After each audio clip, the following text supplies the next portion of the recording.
excited to see Dan and Shay this weekend, and I'm trying to decide between these white boots that I have, which are a little bit different of a white than my skirt, and these black boots.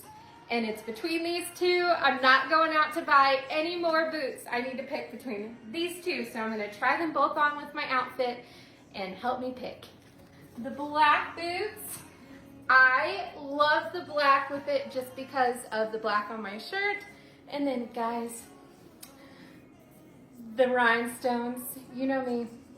I'm a girl that loves everything that sparkles, but I'm so excited about the rhinestones. I've never owned any like bodysuit like this, but when I saw it, I thought it was perfect to go with this.